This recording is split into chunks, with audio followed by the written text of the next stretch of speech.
আমরা স্বাধীন না, আমরা কথা বলতে পারি না, আমাদের কথা বলার সুযোগ দেন। আমাদের বুকে গুলি চলতেছে, আমাদের মুখে টিয়ার গ্যাস ফেলা হচ্ছে, আমাদের মা বোনদের গায়ে হাত দেওয়া হচ্ছে। আপনারা সাধারণ মানুষ এগিয়ে আসুন। আমরা এই জন্য দেশ স্বাধীন করি নাই, এই জন্য 52 ভাষা আন্দোলনে আমার ভাইয়েরা নামে নাই। আজকে ডাবি রক্তাক্ত, আজকে জাবি রক্তাক্ত। কিভাবে বসে থাকেন আপনারা? দেশের মানুষ, আপনারা নেমে আসুন। সর্বস্তরের মানুষের প্রতি আমার আবেদন, সর্বস্তরের মানুষ নেমে আসুন। আপনাদের সন্তানরা আজ বিপদে, আপনাদের ঘরের সন্তান নেমে গেছে।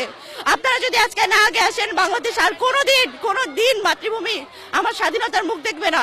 আমরা যে স্টুডেন্ট, আমাদের সবচেয়ে বড় শিক্ষার পরিচয় হলো আমরা অ্যাম্বুলেন্স গুলো ছেড়ে দিচ্ছি, আমরা আন্দোলনগুলো সরিয়ে অ্যাম্বুলেন্স গুলো যেতে দিচ্ছি। ওনারা এইটারই সুযোগ নিতেছে। ওনারা এখানে সরকারি কর্মকর্তা এসির বাতাস খাইতে যাইতেছে, আমরা পোলাপেনগুলি না খাই 3 দিন এখানে বসে আছি। আমাদের পড়াশোনা বাদ, এইচএসসি বাদ, সবকিছু বাদ, আমরা এখানে বসে আছি, আন্দোলন করতেছি। ওনারা এসির বাতাস খেয়ে খাবার খাইতে যাইতেছে সরকারি কর্মকর্তারা। আপনাদের দেশের মানুষের কাছে আমাদের একটাই আবেদন, আপনারা নেমে আসেন।